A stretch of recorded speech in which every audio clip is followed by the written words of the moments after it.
अस्सलामुअलैकुम। छोटे शहरों की बड़ी खबरों और बड़े शहरों के अहम इश्यूज के साथ प्रोग्राम दिन भर से मैं हूं ज़ैनब जतोई और मैं हूं ज़शान बशीर। सबसे पहले नजर डालते हैं आज की टॉप स्टोरीज पर। पतंगबाजी का खूनी खेल पाबंदी के कई बरसों बाद भी जारी। लाहौर के इलाके चुंगी अमरसदू में 7 बच्चे धाती तार में करंट से झुलसकर जख्मी, एक की हालत तशवीशनाक।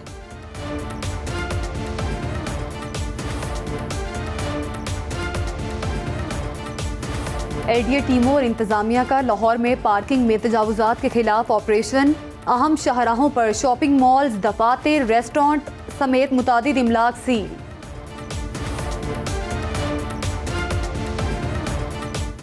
नाजरीन, टॉप स्टोरीज आपने जानी। प्रोग्राम को आगे बढ़ाएं और बात करेंगे पतंगबाजी जैसे खूनी खेल की। लाहौर के इलाके चुंगी अमरसदू में नाखुशगवार वाक़े में 7 बच्चे करंट लगने से झुलसकर जख्मी हो गए हैं। इतलात के मुताबिक तमाम बच्चे पतंग की धाती डोर हाई वोल्टेज तारों से टकराने से झुलसकर जख्मी हुए। बच्चों को अस्पताल में मुंतकिल कर दिया गया है, जहां पर उन्हें तिब्बी इमदाद फराहम की जा रही है और बताया गया है कि एक बच्चे की हालत तशवीशनाक है। इंसदाद पतंगबाजी एक्ट भी मौजूद है, लेकिन पाकिस्तान में किसी भी कानून पर इसकी रूह के मुताबिक अमल दरामद नहीं हो पाता है और शायद यही वजह है कि पतंगबाजी अभी तक जो है वो जारी है और जो पुलिस है वो भी इस पर काबू पाने में नाकाम है। इस वाक़े के बारे में ऐनी शाहिदीन क्या कहते हैं, पहले आपको वो दिखाते हैं। पतंग कटी हुई थी, वो उन्होंने बच्चों ने छोटे छोटे बच्चे थे शादी पर आए हुए थे, उन्होंने पतंग खींची, वो उन्होंने वायरिंग वहाँ हुई थी लाइटों की, वो ऊपर डाली, उन्होंने खींची, उसकी वजह से धमाका हो गया। तारें डाली थी जो उसी शादी पे लगती नहीं, पतंग खींची थी तो धमाका हो गया। मेन तारा ऊपर तारा है। नाजरीन, एनी शाहिदीन ने क्या कहा आपने सुना। इस वक्त इंसदाद पतंगबाजी एक्ट भी मौजूद है, लेकिन पाकिस्तान में किसी भी कानून पर इसकी रूह के मुताबिक अमल दरामद कब होता है। इंसदाद पतंगबाजी के लिए टास्क पुलिस थानों को दिया गया है। पुलिस एहलकार क्रैकडाउन भी करते रहते हैं, लेकिन इन कार्रवाइयों में मासूम बच्चों की पकड़ धकड़ और सरजनश के अलावा कुछ नहीं हो पाता। पतंगबाजी का खूनी खेल मुल्क भर में बिलअमूम और पंजाब में बिलखसूस धड़ल्ले से जारी है। ये खेल जहां हमारी सकाफत, मुआशरती इस्तेहकाम और इस्लामी इखलाकियात को बिगाड़ने का सबब बन रहा है, वहां आए दिन किसी न किसी इंसान की जिंदगी का चिराग भी गुल हो जाता है। पतंगों के मुसलसल जारी है। जिस तरह से बात की गई कि पंजाब में बिलखुसूस इस पर काबू पाने में अभी तक मुश्किलात का सामना है। चुंगी अमरसदू में अफसोसनाक वाक़े के हवाले से मजीद हम बात करेंगे। मिर्ज़ा रमज़ान बेग हमारे साथ मौजूद हैं। रमज़ान बेग, पहले तो बताइएगा कि इस वाक़े के हवाले से अब तक क्या हक़ाइक़ सामने आए हैं और जो बच्चे ज़ख्मी हुए हैं किस अस्पताल में हैं, हालत कैसी है उनकी? जी बिल्कुल, ये चुंगी अमरसदू का इलाका फैक्ट्री एरिया है जहाँ पर ये अफसोसनाक वाक़या जो पेश आया था कि एक शादी का घर था और वहाँ पर 8-10 बच्चे जो है वो जमा हुए थे और छत पर खेल रहे थे और पतंगबाजी कर रहे थे। एक जो लड़का था वो पतंगबाजी करते हुए उसकी जो दाती डोर से पतंग थी वो तारों पे गिरी है, तो वो फंस गई और फंसने के नतीजे में उसने डोर खींची तो तारें आपस में वो ज़बरदस्त किस्म की टच हुई, जिसके नतीजे में आग भड़क उठी और तारें टूट गईं और घर के ऊपर गिर पड़ी, जिसके नतीजे में आग भड़क उठी और 7 बच्चे झुलसकर शदीद ज़ख्मी हो गए। इसी दौरान 15 पे कॉल हुई और इमदादी टीमें जो हैं रेस्क्यू 1112 को भी इतला हुई और वो भी मौका पर पहुंचे और जिन्होंने आते ही बच्चों को तिब्बी इमदाद के लिए फौरी तौर पर मुकामी अस्पताल मुंतकिल किया और तकरीबन आधे से पौने घंटे मिर्ज़ा रमज़ान, यकीनन एक अफसोसनाक वाक़या है। पुलिस इस हवाले से क्या कर रही है? अगर ख़ास तौर पे बात की जाए SHO फैक्ट्री एरिया की, उन्होंने इस हवाले से क्या कहा और SDO चुंगी अमरसदू का क्या मौक़िफ़ था? देखिए जी, ये बड़ा अफसोसनाक मैंने कब बताया पहले के पहले खाना से पूछा तो उन्होंने कहा ये दाती डोर जो आता तो पतंगबाजी बहुत ज़्यादा हो, लेकिन इसके बावजूद पतंगबाजी का जो खूनी खेल है वो भी जारी है, जिसकी सदमे आप है कई माओं के नाल उनसे जुदा हो चुके हैं और कई जख्मी हो चुके हैं गले पे डोर पहनने से। लेकिन लाहौर पुलिस का कहना है कि आए रोज इनके खिलाफ क्रैकडाउन तो किया जाता है, लेकिन क्रैकडाउन उनके खिलाफ किया जाता है जो पतंग उड़ा रहे थे। असल काम तो है जो पतंगों को बेच रहे हैं, जो फरोख्त कर रहे हैं, जो कारखाने बने हुए हैं, बड़ी बड़ी फैक्ट्री हैं जो करोड़ रुपए कमा रहे हैं, उनके गिर जो घेरा तंग करने की जरूरत है। लाहौर पुलिस आए रोज तकरीबन सैकड़ों लोगों को पकड़ के इनके खिलाफ मुकदमात भी दर्ज होते हैं, लेकिन ये खूनी खेल बंद नहीं हो सका। आज का ये बड़ा अफसोसनाक वाक़या है जिससे पूरे इलाके में भी खौफो हरास फैल गया कि जिस तरह धमाका हुआ और आग लगी और ताती तार की वजह से पूरे इलाके की बिजली भी चली गई। एसडीओ जो यहाँ पे चुंगी अमर सदू सईद उजैर, उनसे भी हमारी बात हुई और एसएचओ जो फैक्ट्री एरिया वजील हसन, तो जाहिर सी बात है कि ये पुलिस की नाअहली है कि इन लोगों को पकड़ के लिया। पुलिस अपना ये सारा करता छुपाने के लिए कह रही है कि वो एक तार थी वो टूट गई और उसके बाद गिरी और आग लग गई, लेकिन ऐसा कुछ नहीं। जबकि हमने अहले इलाका से बात की तो उनका ये कहना था कि यह पतंग उड़ा रहे थे, पतंग तारों पर फंसी और 11,000 वोल्ट की जो वो तारे हैं, और जब उनको खींचा गया तो पतंग भी टूट गई और तारे भी टूट रमजान बेग, इंसदादे पतंगबाजी एक्ट भी मौजूद है, लेकिन उस पर अमल दरामद कहीं पर भी होता दिखाई नहीं देता। जिस तरह से भी आपने बात की कि पतंगे बनाने वाले, डोरें बेचने वाले, उनके खिलाफ ये क्रैकडाउन नहीं किया जाता, बल्कि जो उड़ाने वाले हैं जिनमें खास तौर पर बच्चे शामिल होते हैं उन्हें उनकी पकड़ धकड़ जो है वो की जाती है। क्या वजह है कि जो बनाने वाले हैं वो अभी तक कानून की गिरफ्त में नहीं आ पाते? बिल्कुल जी, आपने बिल्कुल दुरुस्त फरमाया कि जब भी हमारे पास ऐसे कोई क्रैकडाउन या लाहौर पुलिस की तरफ से ये पकड़ धकड़ का सिलसिले की भी खबर आती तो उसमें अमूमन तौर पर देखा जाए तो वो बच्चे ही शामिल होते हैं जिनको पकड़ कर उन पर मुकदमा दर्ज किए जाते हैं और पुलिस अपनी फॉर्मेलिटी पूरी करती है। लेकिन अगर देखा जाए तो लाहौर पुलिस इनके खिलाफ भरपूर तरीके से क्रैकडाउन करे, बेचने वालों के खिलाफ, बनाने वालों के खिलाफ, तो काफी हद तक बेहतरी आ सकती है। लेकिन पुलिस ने फर्जी तौर पर इनको पकड़ कर या मौके पे फॉर एग्जाम्पल एक इतला मिले कि फलां इलाके में पतंगबाजी हो रही, पुलिस जाती है वहां पर मुबैना रिश्वत लेकर उनको छोड़ देती है। अगर पुलिस वहां पर भरपूर तरीके से कार्रवाई करे और मुबैना रिश्वत ना ले तो ये काम वैसे खत्म हो सकता है। लेकिन लाहौर के मुख्तलिफ इलाके कौन सा ऐसा इलाका नहीं है जहाँ पर आज भी पतंगबाजी नहीं हो रही, और खास तौर पर तो ये ईद के 3 दिनों में इतनी लाहौर में पतंगबाजी हुई। क्रैकडाउन भी किए जाते हैं, पुलिस की जानिब से टास्क फोर्स भी कायम की गई है, लेकिन उसके बावजूद खूनी खेल बंद नहीं किया जा सका, इसको खत्म नहीं किया जा सका। इतना मुश्किल तो काम नहीं है, तो यकीनन ऐसा लगता है जैसे पुलिस ही गफलत का मुजाहिरा करती है। बिल्कुल जी, इसी तरह है, पुलिस गफलत का ही मुजाहरा करती है। आपने बिल्कुल निशानदेही ठीक की है। आपको बताया कि क्रैकडाउन करने का मकसद ये है कि इस खूनी खेल को बंद किया जाए, और जब आप इनके खिलाफ भरपूर कार्रवाइयां करेंगे तो ये खूनी खेल बंद होगा। जब मुकदमात आप इनके ऊपर दर्ज करेंगे और बच्चों को छोड़कर उनके वालिदैन पे पर्चे दर्ज, जब बिल्कुल करेंगे, लेकिन जब वालिदैन ही बच्चों के साथ मिले होंगे तो पतंगबाजी तो होगी। मैंने बताया कि ईद के दिनों में इतनी लाहौर में पतंगबाजी हुई, बागबानपुरा, मजीद मुतहरिक होने की जरूरत है और बच्चों की जगह उनके वालिदैन के खिलाफ कार्रवाई करनी चाहिए ताकि इस खूनी खेल को जल्द अज जल्द खत्म किया जा सके। कोई इंसानी जानों के ज़िया का सबब बने, उस खेल को वैसे ही बंद कर देना चाहिए। जी हाँ, बिल्कुल। अभी यहाँ पर एक ब्रेक लेते हैं, ब्रेक से वापस आएंगे तो हम बात करेंगे पार्किंग तजावुज़ात के खात्मे के हवाले से अब तक क्या कार्रवाइयाँ की गई हैं और आवाम को किन मुश्किलात का सामना है। बात करेंगे एक ब्रेक के बाद, हमारे साथ रहिएगा।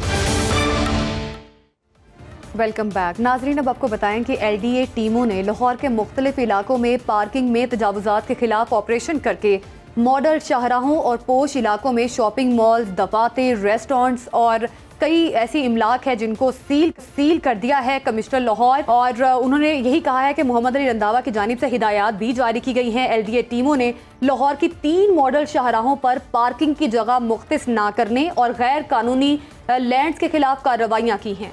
लाहौर में ये ऑपरेशन भी जारी है और मुख्तलिफ जगह से जो नाजायज़ पार्किंग स्टैंड्स हैं वो भी ख़त्म किए गए हैं। तजावुज़ात का खात्मा किया गया है और अभी ये हिदायत जारी की गई हैं कि इस हवाले से अवाम को जो मुश्किलात हैं उनका फौरी तौर पर अजाला किया जाए।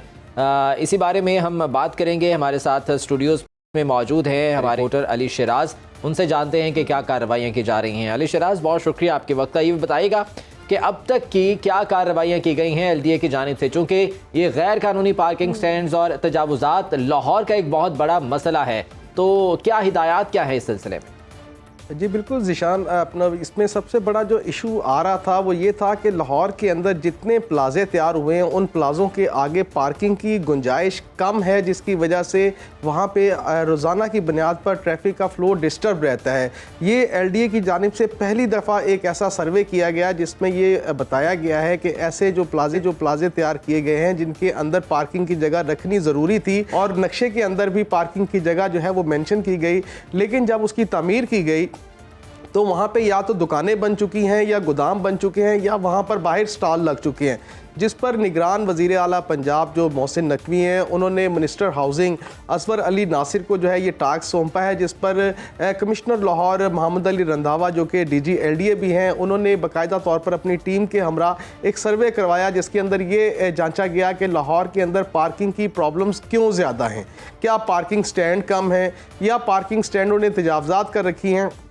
उस बात पे ये चीज़ें सामने आई हैं कि जिसके अंदर तमाम ऐसे प्लाजे जो मेन शाहराहों के ऊपर बनाए गए हैं जिनके अंदर पार्किंग स्पेस रखना ज़रूरी था लेकिन उन्होंने पार्किंग स्पेस नहीं रखे। आज उन पार्किंग वैसे जो प्लाजे हैं उनके ख़िलाफ़ जो है वो कार्रवाई की जा रही है, जिस पे आज दूसरा रोज़ है कार्रवाई करते हुए और तकरीबन 35 से ज़ायद ऐसी अमलाक हैं जिनको सरबे मोहर कर दिया गया है सिर्फ इसी एलिगेशन के ऊपर कि उनके नक्शे के अंदर पार्किंग की जगह मेंशन है, लेकिन जब रोड के ऊपर उनके प्लाजों का सर्वे किया जाता है तो वहाँ पर पार्किंग की गुंजाइश नहीं मिलती और वो तमाम जो गाड़ियाँ जो उस प्लाजे के अंदर आने के लिए या शॉपिंग मॉल में जाने के लिए जो आती हैं उनको रोड के ऊपर ही गाड़ियों को खड़ा कर दिया जाता है, जिसकी वजह से ट्रैफिक का फ्लो जो है वो डिस्टर्ब हो जाता है। अच्छा अली शराज, हमने देखा कि जिस तरह से आपने बताया कि 35 से ज़ायद इमलाक है जिनको सर्बो मोहर कर दिया गया है और गवर्नमेंट जो है काफ़ी एक्शन में है जिस तरह से पार्किंग की जगहों को खाली करवाया जा रहा है। हमने अक्सर देखा है कि बाज़ का जब ऐसे ऑपरेशंस किए जाते हैं पार्किंग की जगह को खाली करवाया जाता है, तजावुज़ात माफिया से छुड़वाया जाता है जगहों को, कुछ अरसे बाद दोबारा जो है वो तजावुज़ात माफिया उस पर कब्जा कर लेता है। तो ये जो भी एक्शन लिया जा रहा है, जो कार्रवाइयाँ की जा रही है, कितनी देर पा रहेंगी?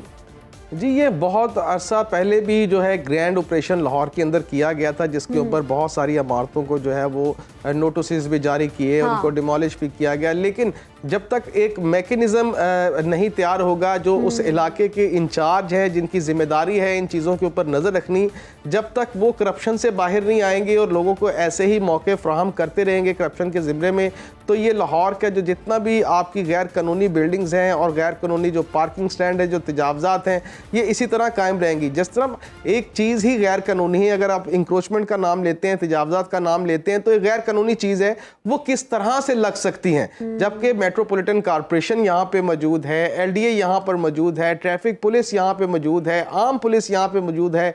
अगर एक सरेआम जुर्म हो रहा है तो उसके ऊपर सिर्फ और सिर्फ क्योंकि सज़ा उस तरीके से नहीं दी जाती जिसकी वजह से ये चीज़ें दिन ब दिन बढ़ती जा रही हैं। अगर इंक्रोचमेंट करने वाले को एक भारी जुर्माना होता तो आज ये इंक्रोचमेंट यहाँ पे ना लगती।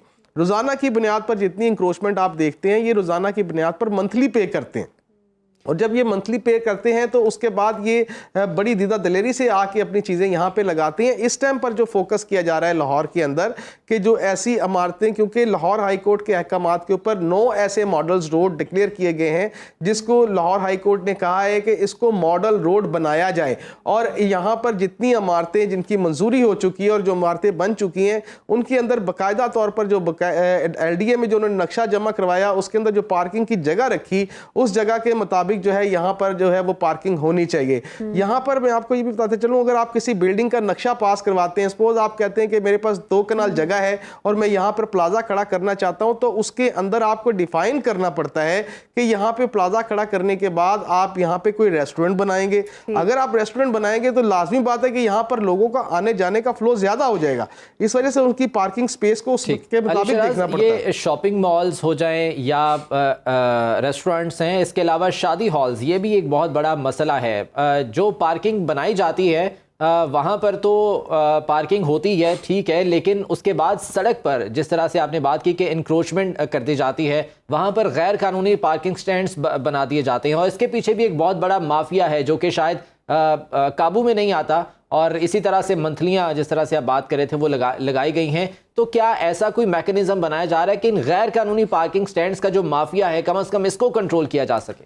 जी बिल्कुल, आपकी बिल्कुल ठीक बात है। इसमें शादी हाल की अगर बात करें तो स्पेशली शादी हाल के अंदर जब उसका नक्शा पास करवाया जाता है तो तो उसके अंदर कम से कम 100 गाड़ी और मोटरसाइकिल खड़ी करने की जगह के लिए आपको बाकायदा पार्किंग का इंतज़ाम देना पड़ता है, फिर उसका नक्शा जो है मंजूर होता है। लेकिन लाहौर के अंदर मैं बात अगर करूँ शादी हालों की, तो तकरीबन 90% ऐसे शादी हाल हैं जिन्होंने पार्किंग के लिए जगह ही नहीं छोड़ी, लेकिन क्योंकि वो नक्शे में मौजूद है और अगर ऑन ग्राउंड आप चीज़ को चेक करते हैं तो उन शादी हालों के नीचे जो पार्किंग बननी चाहिए थी वो पार्किंग नहीं बन सकी। उन्होंने अपना पैसा जो है उन हालों पे लगाया जहां से इनकम उनको जनरेट होनी थी। अब क्योंकि नीचे पार्किंग की जगह नहीं है तो शादी के जितने भी मेहमान आते हैं तो वो गाड़ी जो है वो रोड के ऊपर पार्क कर देते हैं। ये ट्रैफिक पुलिस की और मेट्रोपॉलिटन कॉर्पोरेशन की और एलडीए की जिम्मेदारी बनती है, अगर उस शादी हाल के पास पार्किंग स्पेस नहीं है या तो वो अपना कोई ऐसा इंतजाम करे, कोई ऐसा प्लॉट परचेज करे जिसके ऊपर वो पार्किंग करवाए। अगर नहीं करवा सकता तो उसको वहां पर शादी हाल बनाने की इजाजत नहीं होती जब तक उसके अंदर पार्किंग का निज़ाम जो है वो नहीं रखा जाता। ठीक है, ये जिम्मेदारियां अगर बेहतर तरीके से अदा की जाए तो गालिबन ये मसाइल हल हो सकते हैं, लेकिन शायद प्रायोरिटीज़ जो है वो कुछ और हैं। ये बताइएगा कि अभी जो कार्रवाइयाँ की जा रही हैं इस पर क्या कोई यकीन दहानी करवाई गई है कि ये जो है कार्रवाइयाँ मुकम्मल होंगी और जो माफिया इसके पीछे मुलविस है उस पर मुकम्मल तरीके से काबू पाया जाएगा? जी, इस वक्त जो कार्रवाई की जा रही है उसके अंदर सबसे पहले जो है वो अंडरटेकिंग ली जा रही है उन तमाम प्लाजा मालकान से जिन्होंने ये प्लाजे बनाए लेकिन पार्किंग की जगह नहीं छोड़ी और वहाँ पर इंक्रोचमेंट लगवा दी। उनसे जो है बाकायदा तौर पर एग्रीमेंट लिया जा रहा है और उनको 1 हफ्ते का टाइम दिया जा रहा है कि या तो वो अपने तौर पर उन चीज़ों को जो है वो बेहतर करे और वहाँ पर जो पार्किंग स्पेस की जगह पर अगर उन्होंने वहाँ पे गोदाम या दुकानें बना रखी हैं तो उसको डिमोलिश करके बाकायदा तौर पर पार्किंग की जगह बनाए। अदरवाइज़ एलडीए जो है वहाँ पे ऑपरेशन करके तो बाकायदा तौर पर जो वहाँ पे इंक्रोच की गई जगह हैं उन सबको जो है वो क्लियर करवाएगा और फिर इसको सील भी कर दिया जाएगा। इसी सूरत हाल को देखते हुए बाकायदा तौर पर 2 दिन से लाहौर के अंदर ऑपरेशन है और ये ऑपरेशन मुसलसल जारी रहेगा जब तक ये लाहौर की 9 अहम जो शाहराएँ हैं उनको मुकम्मल ना कर लिया जाए। उम्मीद करते हैं कि ये मसला हल हो जाएगा और अवाम को जिन मुश्किलात का सामना है वो मुश्किलात जो है वो ख़त्म होगी या किसी हद तक आसान हो जाएंगी। बहुत शुक्रिया, अली शराज हमारे साथ मौजूद थे और एलडीए के इस ऑपरेशन के हवाले से आगाह कर रहे थे। अभी एक ब्रेक की जानिब जाते हैं। Welcome back. नाजरीन, अब आपको बताएं कि लियाकतपुर के इलाके अल्लाहबाद बस्ती मल में खसरा की वबा फैल गई है। खसरे से 6 बच्चे जाम बहक हो गए हैं जबकि 26 मुतासिर हुए हैं। बच्चों को अस्पताल भी मुंतकिल कर दिया गया है और महकमा सेहत की टीम ने मुतासिरा बस्ती में कैंप भी कायम कर दिया है। बच्चों को वैक्सीनेशन करवाने की जो है वो बार बार ऐलानात भी किए जा रहे हैं कि बच्चों की वैक्सीनेशन हो ताकि खसरे की इस वबा से बचा जा सके। ताहम 6 बच्चे हैं जो कि जाम बहक हुए हैं और 26 मुतासरा बच्चे अब तक सामने आए हैं। वबा से मुतासरा बच्चों को अस्पताल मुंतकिल किया गया है, जब इमदाद फराहम की जा रही है। अबू हुरैरा अलवी हमारे साथ मौजूद हैं, उनसे मजीद जान लेते हैं। अबू हुरैरा, बताइएगा क्या सूरत हाल है इस सिलसिले में और मजीद क्या इक़दाम उठाए जा रहे हैं यहाँ पर महकमे सेहत की जानिब से? लियाकतपुर का इलाका है अल्लाहबाद, उसकी बस्ती मल मौजा रईस पठान में कुछ रोज़ से जो है खसरे की वबा फैल चुकी है जिसके बायस तकरीबन महकमा सेहत के मुताबिक 26 जो बच्चे हैं वो मुतासर हुए हैं। उनमें शुबा ज़ाहिर किया गया था, उनमें से 3 बच्चों के लेबार्टरी टेस्ट किए गए जिसके बाद 2 बच्चों की पॉजिटिव रिपोर्ट आने के बाद तस्दीक हो गई कि ये खसरा उस इलाके में फैल चुका है, जिस पर जो है महकमा सेहत ने इलाके में मेडिकल कैंप कायम कर दिया जहाँ पर जो दीगर बच्चे हैं उस इलाके के उनका तिबी मुआयना किया जा रहा है। बात की जाए जो ज़ैर इलाज मुतासरा बच्चे हैं तो उनमें से 3 बच्चे जो वो तहसील हेडक्वार्टर अस्पताल लियाकतपुर में ज़ैर इलाज हैं, जबकि एक बच्चा जो वो शेख अस्पताल रहीम खान में ज़ैर इलाज है। महकमा सेहत के मुताबिक अब तक उस इलाके में खसरे की वबा के बायस 5 बच्चों की अमवात रिपोर्ट हुई हैं। इलाका मकीन है वो खौफजदा है, उन्होंने यही मुतालबा किया है कि जो इस खसरे की वबा पर जो रोकथाम के लिए मज़ीद इक़दाम किए जाएँ ताकि जो उनके फूल जैसे नन्हे बच्चे हैं वो इससे बच सकें। जी, मज़ीद इक़दाम का मुतालबा किया जा रहा है महकमे सेहत की जानिब से ताकि खसरे की इस वबा को कंट्रोल किया जा सके। इलाका मकीन खसरा वबा के फैलाव के हवाले से क्या कहते हैं, उन्हीं की ज़ुबानी सुनते हैं। 3 साल की बच्ची फौत हो चुकी है यही खसरे की बीमारी में। जो मेरे भाई के निके निके बाल हैं वो भी बीमार हैं। एक बेटी मेरी भी फौत हो गई, 2-4 और भी हो गया, बच्चे परेशान है। 15 दिन के अंदर 9 बच्चों की मौत हो चुकी है। बहुत सारे बच्चे अभी बीमार बुखार की हालत में बस्ती में पड़े हुए हैं। खतरे वाली अलार्मिंग सिचुएशन है। एक हफ्ते में कम से कम 2 या 3 बच्चे फौत हो चुके होते हैं। माहिरीन डॉक्टर जो है यहाँ तैनात कर दिए जाएं। साढ़े जेरे दोस्त ना साढ़े नाल खेदे रह गए हो तीगन फौत असा परेशान है से ते बीमारी शहरी परेशान हैं। मेडिकल कैंप भी कायम कर दिया गया है। 6 बच्चे जो हैं खसरे से जाम भग भी हो चुके हैं। 26 बच्चे मुतासिर हैं और ऐसे में इंतज़ामिया की जानिब से एक्शन लिया गया है। मेडिकल कैंप जो है वहाँ कायम कर दिया गया है ताकि मज़ीद बच्चे जो इस वबा का शिकार हैं उनको बचाया जा सके और इसको ट्रीट किया जा सके। आगे बढ़ते हैं और अब कुछ बात कर लेते हैं डस्का की, जहां पर तफरीही पार्क में बहार में भी खज़ां के रुत है। इंतज़ामिया की दम तवज्जो से डस्का का वाहिद पार्क गंदगी के ढेर में तब्दील हो चुका है। पार्क में पौधों को पानी देने के लिए लगाई गई इलेक्ट्रिक और बिजली की फराहमी के लिए लगा गया ट्रांसफार्मर भी चोरी कर लिया गया है। पार्क में सैर के लिए आने वाले शहरी जब इस उजड़े पार्क को देखते हैं तो यकीनन ये उनके लिए तकलीफ का बायस होता है। जबकि पार्क में बच्चे टूटे झूलों को भी हसरत भरी निगाहों से देखते हैं। पार्क की हालत ज़ार के हवाले से आपको बता रहे हैं कि पार्क में बहुत सारी ऐसी फैसिलिटीज़ हैं जो होनी लेकिन वहाँ पर नहीं है। ऐसे में बात करेंगे, हमारे नुमाइंदा हमारे साथ मौजूद हैं मोहम्मद अमीन रज़ा। अमीन, बताइएगा क्या सूरत हाल है पार्क की? तरफ मौसम बहार है, जबकि डस्का के शहबाज शरीफ पार्क में आज भी मौसम ख़ज़ां है और ये मौसम ख़ज़ां का मंजर पेश कर रहा है। यहाँ पर तफरीह के लिए आने वाले लोग जब मेन गेट से अंदर एंटर होते हैं तो यहाँ पर बदबूदार फ़िज़ा और कूड़ा करकट के ढेर जो है वो इनका इस्तकबाल करते हैं। तो यहाँ पर मैं आपको बताता चलूँ कि इसके पौधे घास बिल्कुल सूख चुके हैं और जो ट्रैक हैं वो भी जगह जगह से खस्ता हाली का शिकार हैं। तो यहाँ पर जो पौधों और घास को पानी देने के लिए इलेक्ट्रिक मोटर नस्ब थी वो भी अरसा दराज से यहाँ से नामालूम चोर ले जा चुके हैं। और इसी तरह यहाँ पर लाइटें तो लगाई गई हैं मगर उनको सप्लाई देने के लिए जो ट्रांसफार्मर नस्ब था वो भी अरसा दराज से नामालूम चोर ले जा चुके हैं। तो यहाँ पर आने वाले जो बच्चे हैं वो भी जब छुट्टी के दिन यहाँ पर आते हैं या वैसे शाम के वक्त यहाँ पर आते हैं तो टूटे झूले और टूटी कुर्सियाँ और जो यहाँ पर माहौल देखकर वो ज़मीन पर बैठकर हसरत भरी निगाहों से झूलों को देखकर ही वापस चले जाते हैं। तो यहाँ पर शहरियों का यही मुतालबा है कि शहबाज शरीफ पार्क की तरफ तवज्जो दी जाए, इसके तज़ीन और आयश को फिलफोर बेहतर किया जाए ताकि आने वाले जो शहरी हैं वो फ़ज़ा में जो है ना वो सांस ले सकें। जी नाज़रीन, पूरे शहर में वैसे तो बहार है लेकिन ख़ास तौर पे इस पार्क की बात की जाए तो ये वीरानी का शिकार है। आपको बताएं कि पौधों को पानी देने वाली इलेक्ट्रिक मोटर को भी चोरी कर लिया गया है और ऐसे में इंतज़ामिया ने अभी तक कोई भी एक्शन नहीं लिया। जी हाँ, बिल्कुल। लोगों का इस बारे में क्या कहना है आपको वो दिखा दें। पर जो है वो सारे झूले टूटे हुए हैं, जगह जगह गंदगी के ढेर हैं, वीरानी छाई हुई है। इधर यहाँ पर गंदगी के ढेर वो हमारा इस्तकबाल कर रहे होते हैं, बच्चे साथ होते हैं, उनके लिए जो झूले हैं वो भी टूट फूट का शिकार हैं। इसका एक बदकिस्मत शहर है कि यहाँ पार्क अगर बना है तो वो इतनी दूर है कि वहाँ जाते हुए लोग खौफजदा होते हैं। डस्का में तो सैर तफरी के लिए कोई पॉइंट है ही नहीं, कोई पार्क नहीं है बच्चों के लिए जहाँ पे आप बच्चों को लेके जा सके। यहाँ पे बैठने को भी दिल नहीं करता। कहा जाता है कि बागात और सैरगाहें और खेल के मैदान अगर आबाद हों तो हस्पताल वीरान रहते हैं, वरना हस्पताल आबाद होते हैं अगर खेल के मैदानों को गैर आबाद कर दिया जाए। तो इंतज़ामिया को यकीनन इस जानिब तवज्जो देने की ज़रूरत है ताकि आवाम को सेहतमंद तफरीह मुहैया की जा सके। इस बारे में आने वाले प्रोग्राम्स में मज़ीद बात करते रहेंगे। आज के प्रोग्राम से इतना ही। अल्लाह हाफ़िज़।